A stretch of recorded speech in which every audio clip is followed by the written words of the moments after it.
नमस्कार दोस्तों, Sandeep Chaudhary YouTube channel पे आप सभी का स्वागत है।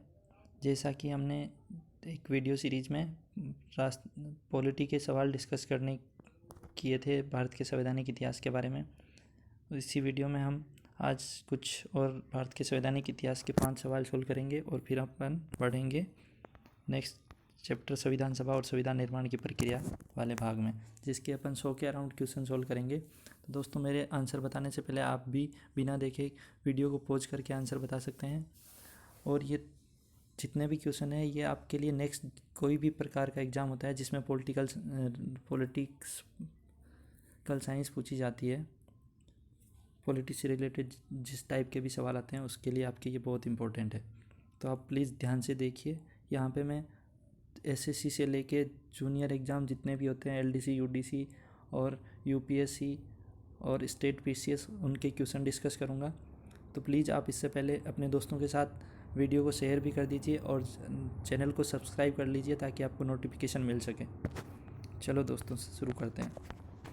अखिल भारतीय महासंघ स्थापित करने का प्रावधान शामिल किया गया था।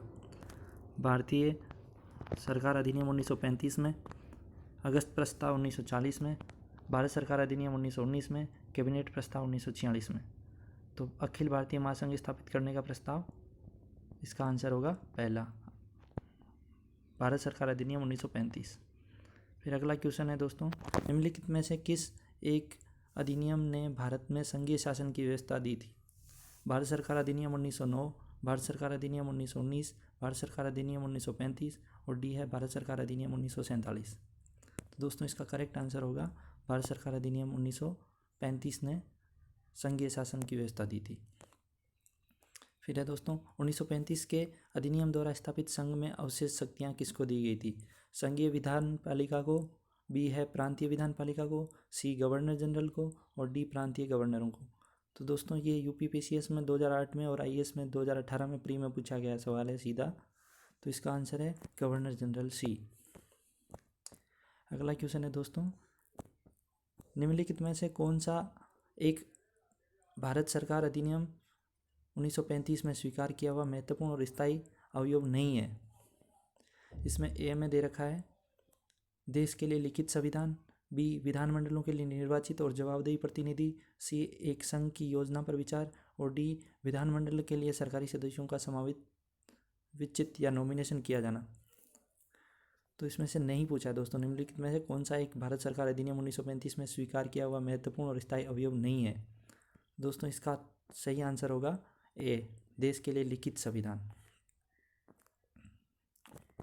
इसके बारे में हल्का सा आपको डिटेल भी दे रखा है। भारत सरकार अधिनियम 1935 में देश के लिए लिखित संविधान का उल्लेख नहीं था। भारत के लिए संविधान का सर्वप्रथम लिखित संविधान का उल्लेख क्रिप्स मिशन में किया गया था। अन्य तीनों विकल्प भारत सरकार अधिनियम 1935 में समाहित थे। तो लिखित संविधान का उल्लेख किस में किया गया था? क्रिप्स मिशन में। कमेंट बॉक्स में आप बताइए भारत में क्रिप्स मिशन कब आया था। अगले सवाल की ओर बढ़ते हैं दोस्तों, 1935 का गवर्नमेंट ऑफ इंडिया एक्ट क्यों महत्वपूर्ण है? फर्स्ट है, यह भारतीय संविधान का प्रमुख स्रोत है। बी है, इसके लिए भारत को स्वतंत्रता मिली। सी है, इसमें भारत विभाजन उल्लेखित है और डी, इसके द्वारा रियासतें समाप्त हुई। दोस्तों, इसका करेक्ट आंसर आप बताइए। इसका करेक्ट आंसर है दोस्तों ए, यह भारतीय संविधान का प्रमुख स्रोत है। अधिकतर संविधान का भाग इसी से लिया गया है। थोड़ा डिटेल एक्सप्लेनेशन भी दिया गया है दोस्तों। भारत का वर्तमान संवैधानिक ढांचा बहुत कुछ 1935 के अधिनियम पर आधारित है। 1935 के अधिनियम की मुख्य विशेषताएं इस प्रकार है या उपबंध इस प्रकार है। संघात्मक सरकार की स्थापना पहला। दूसरा, केंद्र में द्वैध शासन की स्थापना। प्रांतों में द्वैध शासन के स्थान पर स्वायत्त शासन की स्थापना इस अधिनियम के तहत हुई थी। फोर्थ है, द्विसदनीय केंद्रीय विधानमंडल। फिफ्थ है, प्रांतीय शासन व्यवस्था। सिक्स है, प्रांतीय विधानमंडल। सेवंथ है, केंद्र एवं प्रांतों में शक्तियों का विभाजन और डी है, फेडरल न्यायालय की स्थापना। ये 1935 अधिनियम की 8 विशेषताएं या उपबंध दे रखे हैं। अगला क्वेश्चन है दोस्तों, जो लास्ट क्वेश्चन है संवैधानिक इतिहास के बारे में, निम्नलिखित अधिनियमों में से किस अधिनियम के फलस्वरूप बर्मा भारत से अलग हुआ? तो दोस्तों, इसका आंसर आपने देख लिया होगा, लेकिन आप इसका आंसर बताइए। Indian council act 1909, government of India act 1919, government of India act 1935, Indian independence act 1947। तो वीडियो को पॉज करके आप बता सकते हैं आंसर। इसका आंसर होगा सी, गवर्नमेंट ऑफ इंडिया एक्ट 1935 में बर्मा भारत से अलग कर दिया गया था और इसके प्रावधानों के तहत 1937 में भारत को बर्मा से अलग कर दिया गया। अब अपन दोस्तों, जैसा कि अपन ने लास्ट वीडियो में कहा था, संविधान सभा और संविधान निर्माण की प्रक्रिया के बारे में पढ़ेंगे। आज मैं आपके लिए कुछ नया भी लेके आया हूँ। कुछ इसके बारे में पहले आपको बैकग्राउंड बताऊंगा और उसके बाद डिटेल एक्सप्लेनेशन भी इस PDF में आपको दिया गया है, तो ये आपके लिए बहुत भी हेल्पफुल हो सकता है रिवीजन के लिए भी। तो अपन पहले संविधान सभा और संविधान निर्माण की प्रक्रिया के बारे में जान लेते हैं। भारतीयों की ओर से संविधान सभा की सर्वप्रथम मांग मई 1934 में रांची में स्वराज पार्टी ने की थी।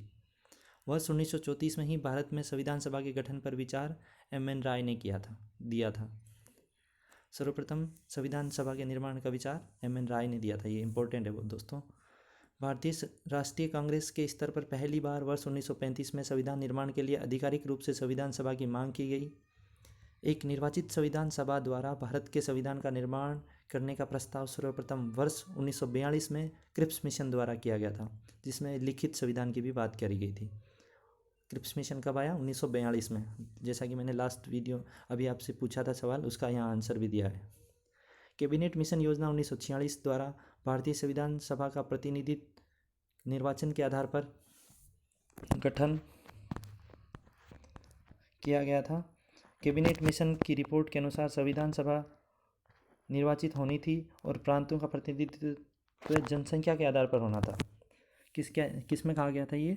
कैबिनेट मिशन में, जो 1946 में आया था। इसके तहत मोटे तौर पर प्रति 10 लाख व्यक्तियों पर एक प्रतिनिधि के निर्वाचन की व्यवस्था थी। संविधान सभा की कुल सदस्य संख्या 389 निर्धारित थी। इसमें से 296 सीटें ब्रिटिश भारत की को तथा 93 सीटें देशी रियासतों को आवंटित की जानी थी। ब्रिटिश भारत को आवंटित 296 सीटों में से 292 सदस्यों का चयन 11 गवर्नरों के प्रांतों और 4 का चयन मुख्य आयुक्तों के प्रांतों प्रत्येक में से एक से किया जाना था। देशी रियासतों के प्रतिनिधियों का चयन रियासतों के प्रमुखों द्वारा किया जाना था। संविधान सभा के लिए चुनाव जुलाई अगस्त 1946 में संपन्न हुआ। 296 सीटें ब्रिटिश भारत को आवंटन में से कांग्रेस को 208 मिली और मुस्लिम लीग को 73 मिली तथा छोटे समूह और स्वतंत्र सदस्यों को 15 सीटें मिली। देशी रियासतों ने संविधान सभा में भाग नहीं लिया। संविधान सभा अप्रत्यक्ष निर्वाचन का परिणाम थी। तो दोस्तों सीधा सवाल आ जाता है, संविधान सभा का निर्वाचन कैसे हुआ था? अप्रत्यक्ष निर्वाचन हुआ था। राज्यों की विधानसभाओं का उपयोग निर्वाचन मंडल के रूप में किया गया। यह निर्वाचन बहिष्ठ मताधिकार पर आधारित था। वोट डायरेक्ट जनता ने नहीं दिया था दोस्तों, राज्यों की विधानसभाओं के द्वारा निर्वाचित हुए थे संविधान सभा के सदस्य अप्रत्यक्ष निर्वाचन द्वारा। 1935 के अधिनियम के अनुसार मताधिकार कर, शिक्षा और संपत्ति के आधार पर सीमित था। जैसे अभी सभी को वयस्क मताधिकार दे रखा है जिनकी उम्र 18 वर्ष है, वैसे नहीं था। मताधिकार 1935 के अधिनियम के अनुसार दिया हुआ था, कर, शिक्षा और संपत्ति के आधार पर सीमित था। 20 नवंबर 1946 को वायसराय ने निर्वाचित प्रतिनिधियों को आवंटित किया कि वे 9 दिसंबर 1946 को संविधान सभा की पहली बैठक में उपस्थित हो। तो दोस्तों सीधा यहाँ से इंपॉर्टेंट सवाल आ सकता है कि संविधान सभा की पहली बैठक कब हुई? 9 दिसंबर 1946 को। 9 दिसंबर 1946 को संविधान सभा की पहली बैठक में कुल 207 सदस्यों ने हिस्सा लिया। 9 दिसंबर 1946 को संविधान सभा की प्रथम बैठक की अध्यक्षता, जिसमें अस्थायी अध्यक्ष थे, सच्चिदानंद सिन्हा ने की। यहाँ से भी सीधा सवाल बनता है कि संविधान सभा की प्रथम बैठक की अध्यक्षता किसने की? तो डॉक्टर सच्चिदानंद सिन्हा ने। वो स्थायी अध्यक्ष थे या अस्थायी अध्यक्ष थे? तो दोस्तों यहाँ पे अस्थायी अध्यक्ष थे सच्चिदानंद सिन्हा। 11 दिसंबर 1946 को संविधान सभा ने डॉक्टर राजेंद्र प्रसाद को निर्विरोध संविधान सभा का स्थायी अध्यक्ष के रूप में निर्वाचित किया। 2 दिन बाद 11 दिसंबर को संविधान सभा ने डॉक्टर राजेंद्र प्रसाद को निर्विरोध संविधान सभा का स्थायी अध्यक्ष के रूप में निर्वाचन किया। भारतीय संविधान के निर्माण में संविधान सभा को 2 वर्ष 11 माह और 18 दिन का समय लगा। इसके लिए कुल 11 अधिवेशन अर्थात कुल अवधि 165 दिन हुए थे और 11वें अधिवेशन में अंतिम दिन 26 नवंबर 1949 को संविधान को अंगीकृत किया गया था।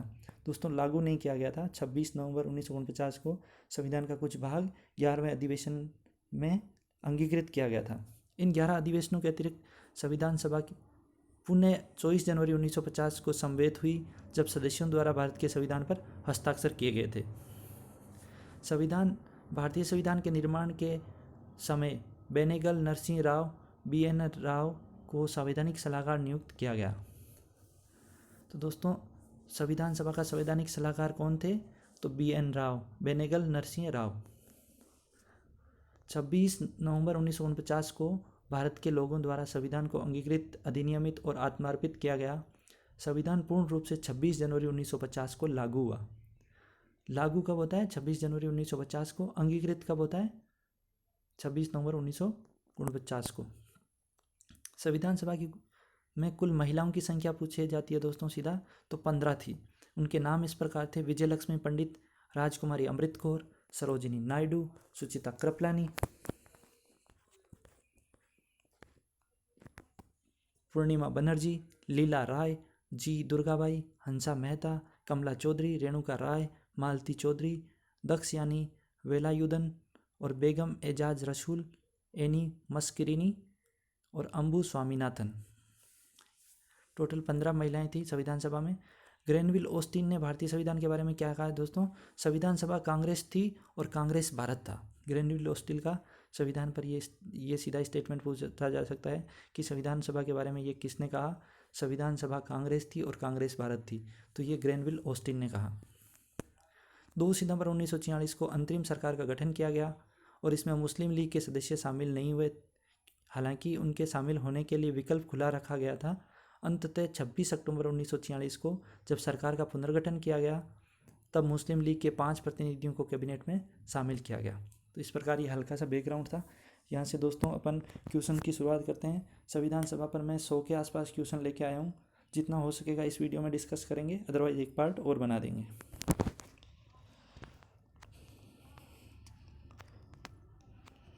चलो शुरू करते हैं दोस्तों। एक निर्वाचित संविधान सभा द्वारा भारत के संविधान का निर्माण करने का प्रस्ताव किया गया था। साइमन कमीशन द्वारा फर्स्ट में दे रखा है, सेकंड में भारत सरकार अधिनियम 1935 द्वारा, सी क्रिप्स मिशन द्वारा और डी ब्रिटिश कैबिनेट डेलीगेशन द्वारा। तो इसका सही आंसर बताइए दोस्तों आप। तो इसका सही आंसर है क्रिप्स मिशन, जो 1942 में आया था। उसके द्वारा एक निर्वाचित संविधान सभा द्वारा भारत के संविधान के निर्माण का प्रस्ताव रखा गया था।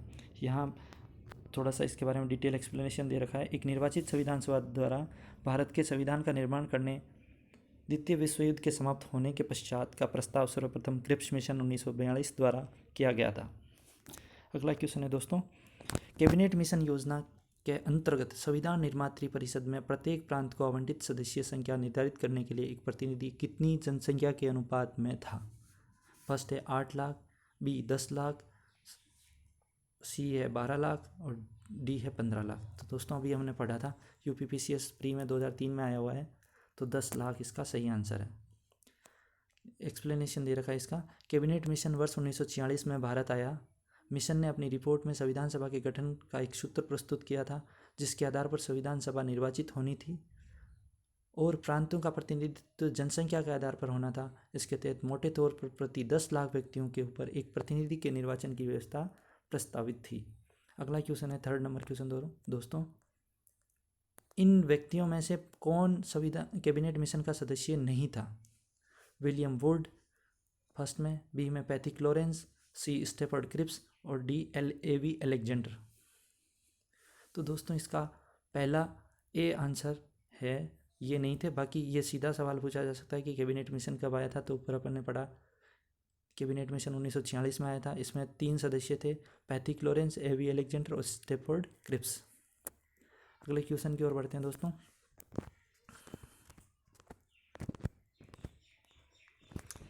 कैबिनेट मिशन मार्च 1946 में भारत पहुंचा। इस मिशन के सदस्य थे स्टेफर्ड क्रिप्स, अध्यक्ष board of trade, Pethick Lawrence Bharat सचिव थे उस टाइम, और A.V. अलेक्जेंडर नौसेना मंत्री थे। तो ये भी पूछा जा सकता है कि भारत सचिव कौन थे? पैथिक लॉरेंस, अध्यक्ष board of trade Stafford Cripps थे और नौसेना मंत्री थे A.V. अलेक्जेंडर, जो कैबिनेट मिशन में शामिल थे।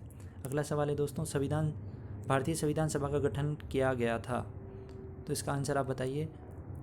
भारत सरकार अधिनियम 1935 के अंतर्गत, बी क्रिप्स योजना 1942 के अंतर्गत, सी कैबिनेट मिशन 1946 के अंतर्गत और डी भारतीय स्वतंत्रता अधिनियम 1947 के अंतर्गत। तो दोस्तों इसका करेक्ट आंसर बताइए। तो इसका करेक्ट आंसर होगा दोस्तों सी। भारतीय संविधान सभा का प्रतिनिधित्व निर्वाचन के आधार पर गठन कैबिनेट मिशन योजना 1946 के अंतर्गत किया गया था। दोस्तों, वीडियो के बारे में अगर आपका कोई सुझाव है तो प्लीज़ कमेंट बॉक्स में ज़रूर लिखें और अधिक से अधिक वीडियो अपने दोस्तों के साथ शेयर करें तथा खुद भी इस वीडियो को पूरा देखें। ये आपके लिए हर प्रकार से हेल्पफुल हो सकता है। दोस्तों, मेरी यही कोशिश है आपके लिए नया नया कंटेंट लेके आऊँ, बट जब तक आप कमेंट बॉक्स में नहीं बताएंगे तब तक मुझे क्या आइडिया लगेगा।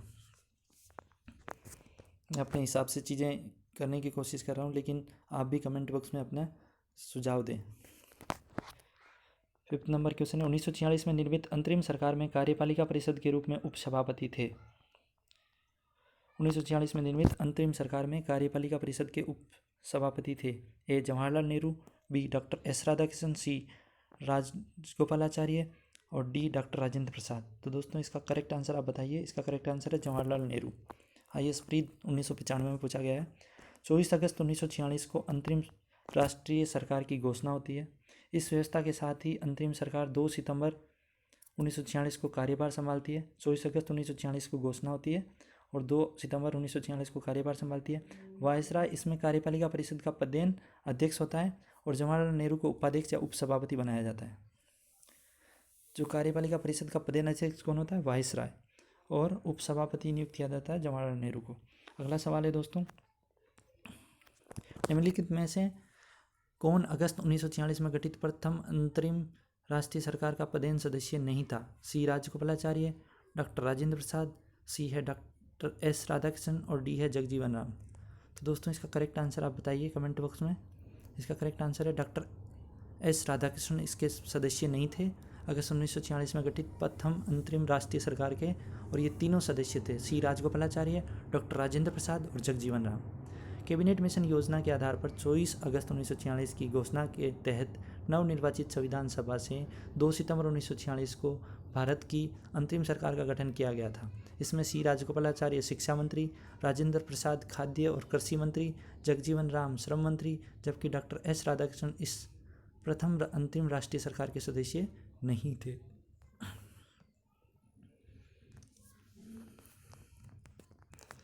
अगले क्वेश्चन की ओर बढ़ते हैं दोस्तों।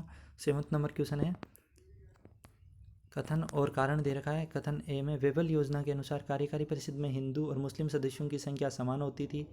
कारण दे रखा है, वेबल का विचार था कि ऐसी व्यवस्था से भारत का बंटवारा बच जाता। 4 ऑप्शन दे रखे हैं। ए में दे रखा है कथन और कारण दोनों सही है और कथन कारण का सही स्पष्टीकरण है। बी है कथन और कारण दोनों सही है किंतु कथन कारण का सही स्पष्टीकरण नहीं है। सी है कथन सही है पर कारण गलत है। डी है कथन गलत है पर कारण सही है। तो दोस्तों, आप कथन और कारण को पढ़ सकते हैं एक बार फिर। वेबल योजना के अनुसार कार्यकारी परिषद में हिंदू और मुस्लिम सदस्यों की संख्या समान होती थी, और कारण दे रखा है वेबल का विचार था ऐसी व्यवस्था से भारत का बंटवारा बच जाता। तो दोस्तों, इसका करेक्ट आंसर होगा सी, कारण सही है पर कथन सही है पर कारण गलत है। IAS प्री में 2007 में पूछा गया है। अक्टूबर 1943 में लॉर्ड लिनलिथगो के स्थान पर विस्काउट वेबल वायसराय बना। तो 1943 के समय वायसराय कौन थे? Lord Linlithgow. उसके स्थान पर वेबल आते हैं और गवर्नर जनरल नियुक्त किए गए। वे भारतीय संवैधानिक गतिरोध को दूर करने के उद्देश्य से मई 1945 में लंदन गए। वहाँ उन्होंने भारतीय प्रशासन के संबंध में ब्रिटिश सरकार से विस्तार से बात की और कुछ प्रस्ताव रखे। जून 1945 में उन प्रस्तावों को वेबल योजना के नाम से सार्वजनिक किया गया। तो वेबल योजना क्या थी? बेसिकली यही थी। कब आई थी? जून 1945 में। वेबल योजना के प्रस्ताव में कार्यकारिणी में मुस्लिम सदस्यों की संख्या हिंदुओं के बराबर होना, परिषद में वायसराय और कमांडर इन चीफ को छोड़कर सभी सदस्यों का भारतीय होना, शीघ्र ही शिमला में एक सम्मेलन बुलाया जाना तथा युद्ध समाप्ति के पश्चात भारतीयों के द्वारा खुद का संविधान बनाया जाना इत्यादि प्रावधान शामिल थे। वेबल योजना का उद्देश्य राजनीतिक गतिरोध को दूर करना, भारत को पूर्ण स्वशासन की दिशा में आगे बढ़ाना और संवैधानिक गतिरोध दूर करना था। इसका उद्देश्य कहीं से भी हिंदू मुस्लिम एकता को दृढ़ करना नहीं था जिससे भारत का विभाजन रुक सके। अतः कथन सत्य है पर कारण गलत है। 8 नंबर क्वेश्चन है दोस्तों, भारत के संविधान की रचना हेतु संविधान सभा का विचार निम्नलिखित में से सर्वप्रथम किसने प्रस्तुत किया था? फर्स्ट है स्वराज पार्टी ने 1934 में, बी कांग्रेस पार्टी ने 1936 में, सी मुस्लिम लीग ने 1942 में, डी सर्वदलीय सम्मेलन ने 1946 में। तो दोस्तों, इसका करेक्ट आंसर बताइए। ए होगा इसका करेक्ट आंसर, स्वराज पार्टी ने 1934 में, और व्यक्ति थे एम.एन. राय। मई 1934 में रांची में स्वराज पार्टी ने आत्मनिर्णय के अधिकार की मांग की और एक प्रस्ताव पास किया जिसमें कहा गया कि वरिष्ठ मताधिकार के आधार पर निर्वाचित भारतीय प्रतिनिधियों का एक संविधान सभा होगी जो संविधान का निर्माण करेगी। भारतीयों की ओर से संविधान सभा की मांग करने का यह प्रथम अवसर था। अगले क्वेश्चन की ओर बढ़ते हैं दोस्तों। निम्नलिखित में से कौन सा संविधान सभा के विषय में सत्य नहीं है? फर्स्ट है वरिष्ठ मताधिकार पर आधारित नहीं थी। सेकंड है वह प्रत्यक्ष निर्वाचन का परिणाम थी। थर्ड है वह बहुदलीय निकाय थी। और फोर्थ है उसने अनेक समितियों के माध्यम से कार्य किया। नीचे दिए गए कोटों का सही उत्तर का चयन करना है। फर्स्ट है 1 2, सेकंड है 2 3, सी में 1 4 और डी में 1 2 3 4। तो दोस्तों दूसरा इसमें कट हो जाएगा। दूसरा सही है क्योंकि प्रत्यक्ष निर्वाचन नहीं था, एवं प्रत्यक्ष था। और फर्स्ट भी गलत है, फर्स्ट सेकंड दोनों सही है। ए होगा इसका आंसर। संविधान सभा के गठन के लिए राज्यों की विधानसभाओं का उपयोग निर्वाचन मंडल के रूप में किया गया था, अतः संविधान सभा अप्रत्यक्ष निर्वाचन का परिणाम थी। यह निर्वाचन प्रारंभिक स्तर पर वरिष्ठ मताधिकार प्रणाली द्वारा किया गया था। संविधान सभा में अनेक दलों के लोग शामिल थे। इस सभा में अपने कार्यों का संचालन करने के लिए अनेक समितियों का गठन किया। 10th नंबर क्वेश्चन है दोस्तों, भारतीय संविधान सभा के संबंध में निम्नलिखित में से कौन सा कथन सही है? वरिष्ठ मताधिकार पर आधारित नहीं थी, निर्वाचन का परिणाम। सेम ही क्वेश्चन हो गया शायद दोस्तों।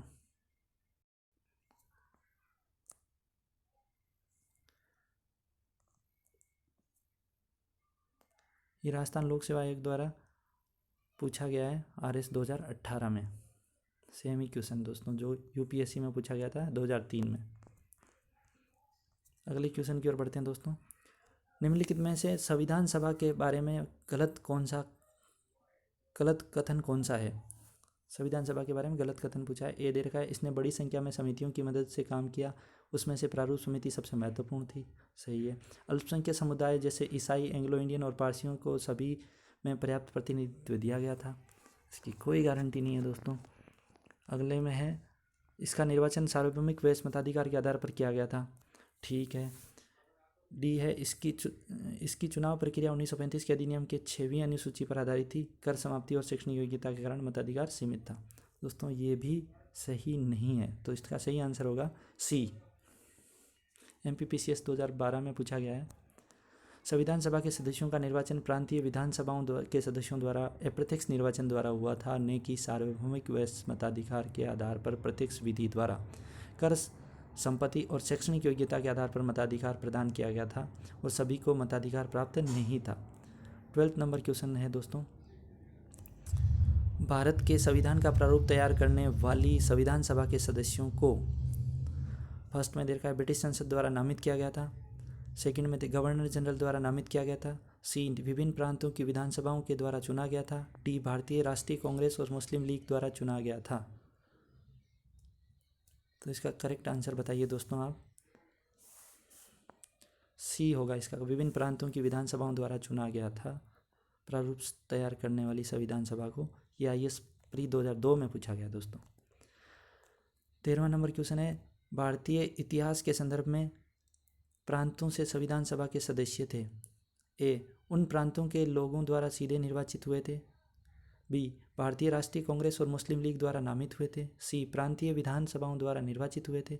और डी सरकार द्वारा संवैधानिक मामलों में उनकी विशेषज्ञता के लिए चुने गए थे। तो दोस्तों इसका सही आंसर होगा, देखो सेम क्वेश्चन 2002 में पूछा गया और फिर 2013 में पूछ लिया गया। सी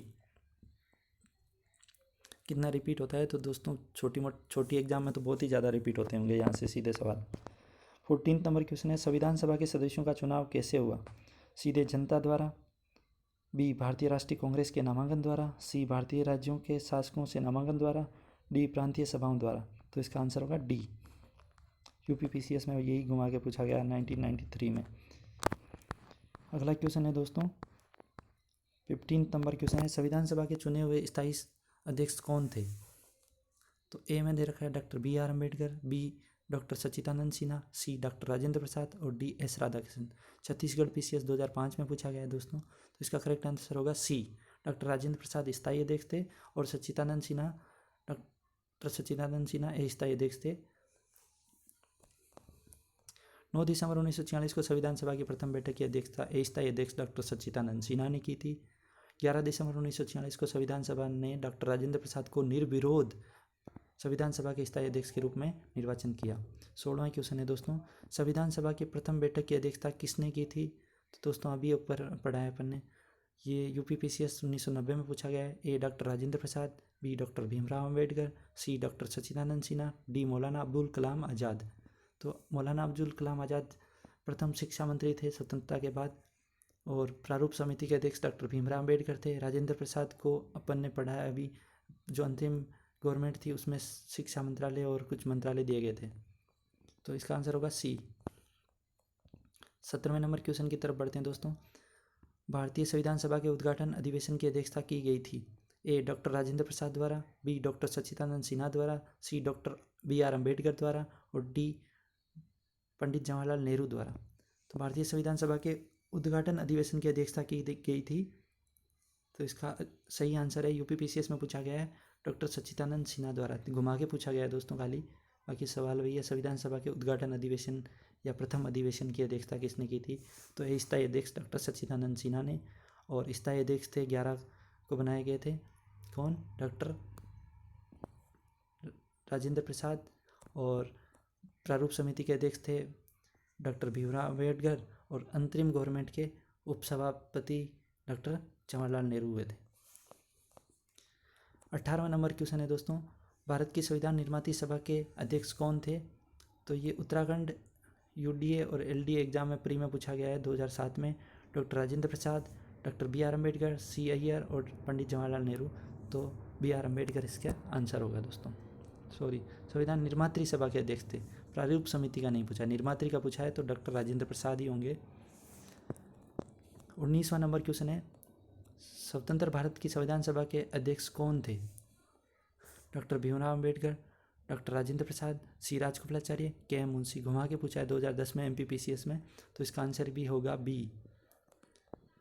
अगला क्वेश्चन है, भारतीय संविधान सभा की स्थापना की गई थी 10 जून 1946 को, 9 दिसंबर 1946 को, 26 नवंबर 1949 को और 26 दिसंबर 1949 को। तो दोस्तों इसका आंसर होगा बी, 9 दिसंबर 1946 को संविधान सभा की स्थापना की गई थी। अगले क्वेश्चन की ओर बढ़ते हैं दोस्तों। संविधान सभा की स्थापना 9 दिसंबर 1946 को उसकी प्रथम बैठक के आरंभ होने के साथ की गई थी, जिसमें डॉक्टर सच्चिदानंद सिन्हा को अस्थायी अध्यक्ष बनाया गया था। 21वां सवाल है, संविधान सभा का गठन कब हुआ था? तो दोस्तों इसका सही आंसर होगा दिसंबर 1946, दिसंबर 1948, सी नवंबर 1950 और दिसंबर 1951। तो दोस्तों दिसंबर 1946 आंसर होगा इसका। भारत की संविधान सभा का प्रथम अधिवेशन कब शुरू हुआ था दोस्तों? अभी अपन ने ऊपर पढ़ा 9 दिसंबर 1946 को, यूपीपीसीएस में 1990 में पूछा गया। 23 नंबर क्वेश्चन है, भारतीय संविधान सभा की प्रथम बैठक कब हुई? तो घुमा फिरा के वही सवाल पूछे गए हैं, यूपीपीसीएस में मेंस में पूछा गया है ये 2011 में। इसका सी आंसर होगा 9 दिसंबर 1946 को। 24 नंबर क्वेश्चन है, भारत को एक संविधान देने का प्रस्ताव संविधान सभा द्वारा पारित किया गया था। प्रस्ताव पारित कब किया गया था दोस्तों, ये पूछा है। तो 26 जनवरी 1946, जनवरी 22 1946, जनवरी 22 1947, फरवरी 20 1947, जुलाई 26 1946। तो दोस्तों इसका करेक्ट आंसर है जनवरी 22 1947 को भारत की संविधान सभा का प्रस्ताव पास किया गया था। 22 जनवरी 1947 को संविधान सभा द्वारा भारत को एक संविधान देने का उद्देश्य प्रस्ताव पास किया गया था, 22 जनवरी 1947 को। उद्देश्य प्रस्ताव को 13 दिसंबर 1946 को संविधान सभा में डॉक्टर जवाहरलाल नेहरू द्वारा पेश किया गया था। आगे चलकर यही उद्देश्य प्रस्तावना का प्रारूप बना।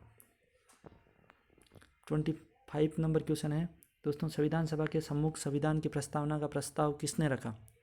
ए Jawaharlal Nehru, B R Ambedkar, C B N Rau और डी महात्मा गांधी। तो दोस्तों जवाहरलाल नेहरू ऊपर आंसर दे रखा है। अगले क्वेश्चन की ओर बढ़ते हैं दोस्तों।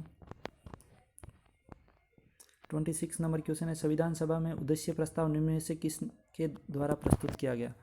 दोस्तों वही है, घुमा फिरा के सवाल पूछा गया है। उद्देश्य प्रस्ताव किसने पेश किया था, तो इसका आंसर होगा बी, जवाहरलाल नेहरू। भारतीय संविधान के निर्माण से संबंधित निम्नलिखित कथनों में से कौन सा सही है। पंडित नेहरू के उद्देश्य प्रस्ताव को जो संविधान सभा द्वारा स्वीकार किया गया था, संविधान के निर्माण पर असर था, फर्स्ट है। सेकंड है, उद्देश्य का बहुत महत्वपूर्ण उद्देश्यों की पूर्ति करती है। थर्ड, संविधान को भारत के लोगों ने आदेशित किया था। फोर्थ है, राज्य के मुखिया को लोग प्रत्यक्ष रूप से निर्वाचित करते थे। तो इसका सही पूछा गया तो दोस्तों फोर्थ तो कट हो जाएगा। ऑप्शन दे रखे हैं जिसमें फोर्थ है उनको कट कर दीजिए। 1 2 3 फर्स्ट में दे रखा है, बी में 1 3 4, सी में 2 3 4 और डी में सभी चारों। तो दोस्तों इसका सही आंसर होगा 1 2 3 फर्स्ट। UPPCS 2010 में पूछा गया है। अगला क्वेश्चन, इसमें थोड़ा डिटेल एक्सप्लेनेशन दे रखा है। भारतीय संविधान के तहत राज्य के मुखिया अर्थात राष्ट्रपति का निर्वाचन लोगों द्वारा प्रत्यक्ष रूप से नहीं बल्कि अप्रत्यक्ष रूप से जनप्रतिनिधित्व निधियों अर्थात संसद और विधानसभाओं के निर्वाचित सदस्यों के माध्यम से किया जाता है। अन्य तीनों कथन सही है। 28 नंबर क्वेश्चन है दोस्तों, भारतीय संविधान को बनाने हेतु भारतीय संविधान सभा में कुल कितने अधिवेशन हुए। तो दोस्तों यहाँ पे दे रखा है फर्स्ट में 7, बी में 9, सी में 12 और डी में 15। तो इसका सही आंसर होगा 12 अधिवेशन हुए थे। एक्सप्लेनेशन दे रखा है, भारतीय संविधान के निर्माण में संविधान सभा को 2 वर्ष 11 माह 18 दिन का समय लगा। इस दौरान कुल 11 अधिवेशन अर्थात कुल अवधि 165 दिन हुए। 11वें अधिवेशन के अंतिम दिन 26 नवंबर 1949 को संविधान को अंगीकृत किया गया। इन 11 अधिवेशनों के अतिरिक्त संविधान सभा पुनः 24 जनवरी 1950 को समवेत हुई अर्थात बैठक हुई, जबकि सदस्यों द्वारा भारत के संविधान पर हस्ताक्षर किए गए। इस प्रकार निकटतम सही उत्तर होगा सी, क्योंकि 11 तो हुए थे और 12वीं बार बैठे थे साथ में 24 जनवरी 1950 को तब। अगला क्वेश्चन है दोस्तों, भारत की संविधान सभा की अंतिम बैठक का सही तिथि को बताइए। 26 नवंबर 1949, बी में दे रखा है 5 दिसंबर 1949, सी में 24 जनवरी 1950, डी में 25 जनवरी 1950। तो दोस्तों इसका करेक्ट आंसर होगा 26 नवंबर को तो लास्ट बैठक होती है और 24 जनवरी को फिर बैठते हैं, तब अंतिम रूप से इसको पारित कर देते हैं। सी 24 जनवरी 1950 को। अगला क्वेश्चन है, इसका कमेंट बॉक्स में आप उत्तर बताइए। भारत के संविधान के निर्माण में संविधान सभा को कितना समय लगा। 2 वर्ष 11 माह 18 दिन, बी में दे रखा है 2 वर्ष 7 माह 23 दिन, सी में 3 वर्ष 4 माह 14 दिन और डी में 3 वर्ष 11 माह 5 दिन। तो इसका करेक्ट आंसर होगा ए। 31 क्वेश्चन है, सूची फर्स्ट और सूची एक्स और सूची वाई को सम्मिलित कीजिए और सूचियों को नीचे दिए गए घटकों का प्रयोग करते हुए सही उत्तर बताइए। संविधान सभा के पहले उपाध्यक्ष, इसमें सामने दे रखा है VT कृष्णमाचारी। बी प्रारूप समिति के मूलतः एकमात्र कांग्रेसी सदस्य, सामने दे रखा है जवाहरलाल नेहरू। सी राजस्थान की रियासतों का प्रतिनिधित्व करने वाले संविधान सभा के सदस्य KM मुंशी और डी दे रखा है संघ संविधान समिति के अध्यक्ष HC मुखर्जी। RS 2013 में पूछा गया है दोस्तों ये सवाल, तो इसका सही आंसर आप बताइए। 4 ऑप्शन दे रखे हैं दोस्तों, इसका सही आंसर होगा बी, संविधान सभा के पहले उपाध्यक्ष थे 4th नंबर HC मुखर्जी और प्रारूप समिति के मूलतः एकमात्र कांग्रेसी सदस्य थे KM मुंशी। राजस्थान की रियासतों का प्रतिनिधित्व करने वाले संविधान सभा के सदस्य थे VT कृष्णमाचारी और संघ संविधान समिति के अध्यक्ष थे जवाहरलाल नेहरू। तो इस प्रकार इसका आंसर होगा बी। चलो दोस्तों, ये वीडियो काफ़ी लंबा हो गया ऑलरेडी, तो अपन सेकंड पार्ट में बाकी क्वेश्चन डिस्कस करेंगे। और ये वीडियो कैसा लगा आप ज़रूर कमेंट बॉक्स में बताइए और अपने दोस्तों के साथ अधिक से अधिक इस वीडियो को शेयर भी करिए। Thank you. जय हिंद।